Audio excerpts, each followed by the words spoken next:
যদি এর চেয়ে বড় ত্যাগ এবং কোরবানির প্রয়োজন হয়, হাসি মুখে আমরা সেই ত্যাগ করতে প্রস্তুত রয়েছি। জীবন দিতে হলে জীবন দিতে প্রস্তুত রয়েছি। সন্তানদেরকে যদি এতিম করতে হয় সেজন্য আমরা প্রস্তুত রয়েছি। স্ত্রীদেরকে যদি বিধবা করতে হয় সেজন্য আমরা প্রস্তুত রয়েছি। মায়ের বুক যদি আমাদের খালি করতে হয়, আমাদের মায়েরা বুক খালি করে চোখের অশ্রুতে তাদের কলিজার টুকরা সন্তানদেরকে মাটির নিচে খোদার হাতে সুপর্দ করবে। কিন্তু ইসলামের জন্য, ইসলামের বিপক্ষে কোন শত্রুর সাথে এক মুহূর্তের জন্য আপোষ করতে প্রস্তুত নয়।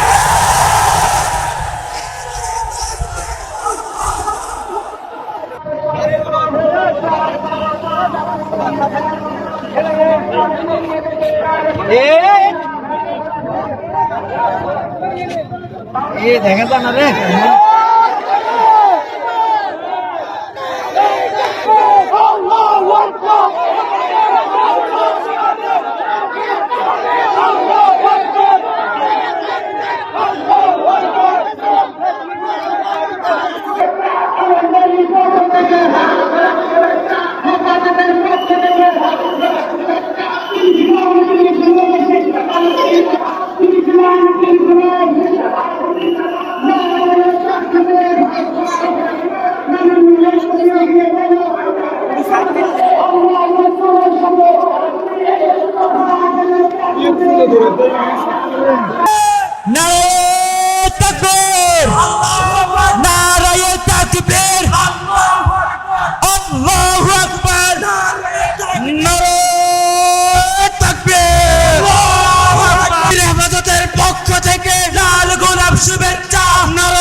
আমাদের সকল কারাবন্দীদের পক্ষ থেকে আমি সে কথা উচ্চারণ করতে চাই, ইনশাআল্লাহ আল্লাহর জমিনে আল্লাহর দ্বীনের ঝান্ডা সমুন্নত রাখতে, আল্লাহর পয়গম্বরের ইজ্জতের হেফাজত করতে, এদেশের নাস্তিক্যবাদকে রুখতে, এদেশে ইসলামকে উপড়ে ফেলার সকল ষড়যন্ত্রকে রুখার জন্য যদি এর চেয়ে বড় ত্যাগ এবং কোরবানির প্রয়োজন হয়, হাসি মুখে আমরা সেই ত্যাগ করতে প্রস্তুত রয়েছি। জীবন দিতে হলে জীবন দিতে প্রস্তুত রয়েছি। সন্তানদেরকে যদি এতিম করতে হয় সেজন্য আমরা প্রস্তুত রয়েছি। স্ত্রীদেরকে যদি বিধবা করতে হয় সেজন্য আমরা প্রস্তুত রয়েছি। মায়ের বুক যদি আমাদের খালি করতে হয়, আমাদের মায়েরা বুক খালি করে চোখের অশ্রুতে তাদের কলিজার টুকরা সন্তানদেরকে মাটির নিচে খোদার হাতে সুপর্দ করবে। কিন্তু ইসলামের জন্য, ইসলামের বিপক্ষে কোন শত্রুর সাথে এক মুহূর্তের জন্য আপোষ করতে প্রস্তুত নয়।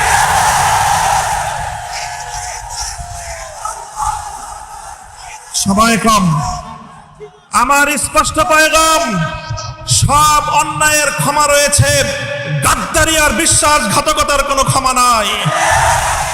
যারা গাদ্দার এবং বিশ্বাসঘাতক হিসেবে পরিচিত হবে, প্রমাণিত হবে, আগামী দিনে তাওহীদি জনতা তাদেরকে ঠাঁই দেবেন না ইনশাআল্লাহ।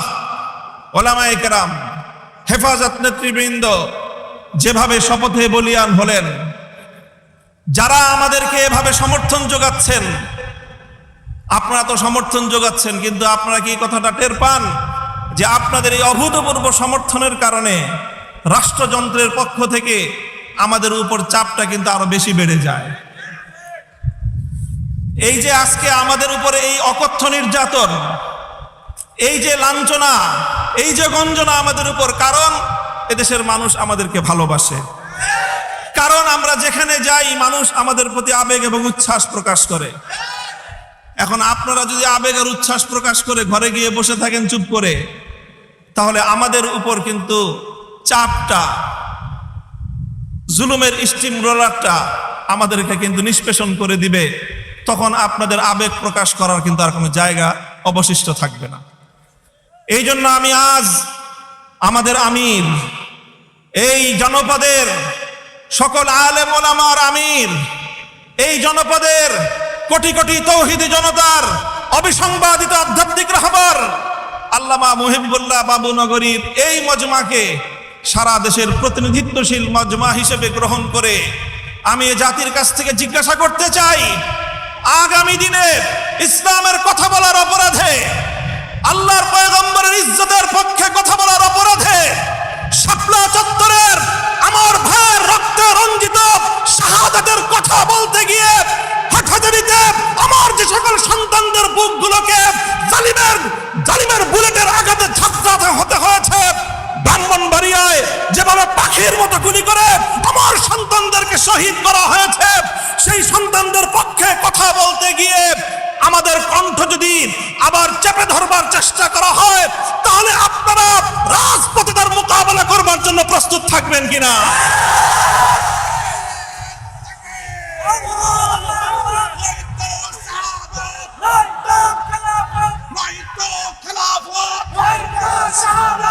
সংগ্রামী সাথী ও বন্ধুগণ, কথা দীর্ঘায়িত করার অবকাশ নেই। আমি আমার দীর্ঘ কারাবন্দিত্বের সময়ে আল্লাহ পাক রব্বুল আলামিনের রহমতের উপর আমার আস্থা, অবিচল বিশ্বাস ছিল যে আল্লাহ রব্বুল আলামিন নতিজা ভালো করবেন, উত্তম ফলাফল আমাদেরকে দিবেন, সেই আস্থা এবং বিশ্বাস ছিল। প্রথম দিকে যখন আমাদের মরহুম আমির হেফাজত আল্লামা জুনায়েদ বাবুনগরী হাফিজাহুল্লাহ তাআলা, তাকে আমরা জীবিত রেখে কারাগারে বন্দী হয়েছিলাম, তার উপর একটা বড় আমাদের আস্থা ছিল যে তিনি ইনশাআল্লাহ এই বন্দী মজলুম আলেমদের জন্য, শহীদ আমাদের সন্তানদের জন্য, ব্রাহ্মণবাড়িয়ায় বীর বিচারে হত্যাকাণ্ডের শিকার আমার শহীদ ভাইদের এই হত্যার বিচার আমাদের এই জন্মভূমিতে প্রতিষ্ঠিত করবার জন্য তিনি বলিষ্ঠ ভূমিকা পালন করবেন। আমাদের কারাবন্দীদের পক্ষে তিনি জাতিকে, জনমতকে সংগঠিত করবার জন্য বলিষ্ঠ ভূমিকা রাখবেন। কিন্তু আল্লাহ রাব্বুল আলামিনের ফয়সালা ছিল ভিন্ন কিছু। আমরা কারাবন্দী হওয়ার কিছুদিনের মধ্যেই সেই মর্মান্তিক শোক সংবাদটিও আমাদেরকে সহ্য করতে হয়েছে। আল্লামা জুনায়েদ বাবুনগরী রাহিমাহুল্লাহ তাআলা শাহাদাত বরণ করেছেন। আল্লামা জুনায়েদ বাবুনগরী শাহাদাত বরণ করেছেন। এরপরে অধীর উৎকণ্ঠা নিয়ে অপেক্ষার প্রহর গুনছিলাম যে আমাদের আস্থার এই মঞ্চে কে বসবেন। যখন জানতে পারলাম ওলি ইবনে ওলি, এ জাতির শ্রেষ্ঠ সন্তান, আস্থার মূর্ত প্রতীক আল্লামা শাহ মুহিবুল্লাহ বাবুনগরী হাফিজাহুল্লাহ তাআলা ইমারতের এই ঝান্ডা তিনি নিজ হাতে তুলে নিয়েছেন, সিজদায় শুকর আদায় করেছি, আস্থায় বুক বেঁধেছি যে ইনশাআল্লাহ একদিকে তিনি আরশের মালিকের সঙ্গে রাতের বেলায় চোখের অশ্রু ছেড়ে তিনি এই সংকট উত্তরণের জন্য আল্লাহ পাক রব্বুল আলামিনের সাহায্যকে জমিনে টেনে আনবার জন্য চেষ্টা করবেন। অপরদিকে তিনি জীবন দিবেন, কিন্তু কোন জালিমের রক্তচক্ষুকে পরোয়া করবেন না, কোন জালিমের সামনে তিনি মাথা নোয়াবেন না। এই আস্থা ছিল এবং আলহামদুলিল্লাহ আমার উপলব্ধি হলো এই, যতটুকু আস্থা শুরুর সূচনাতে ছিল, আজ পর্যন্ত আমরা আমাদের আমির হেফাজতের থেকে তার আচার আচরণ, তার ভূমিকা আমাদের আস্থার চেয়ে বহুগুণ বেশি পেয়েছি। আমাদের আমির আল্লাহর পক্ষ থেকে আমাদের জন্য অনেক বড় নিয়ামত। ইনশাআল্লাহ আমির হেফাজতের হাতকে যদি আমরা এভাবে শক্তিশালী রাখতে পারি, এদেশে আমাদেরকে জুলুম করতে পারবে, আমাদেরকে গুলি করে হত্যা করতে পারবে, কারাগারগুলোকে আমাদেরকে দিয়ে ভরপুর করতে পারবে। বাংলাদেশে কারাগারের সর্বমোট আসন হলো 70,000। কয় হাজার? আমরা শাপলা চত্বরে গিয়েছিলাম, কমপক্ষে হলো 20 থেকে 25 লক্ষ। 70,000 হেফাজতের কর্মীরা কারাবন্দী হবে, কিন্তু জালেমের সামনে মাথা নোয়াবে না।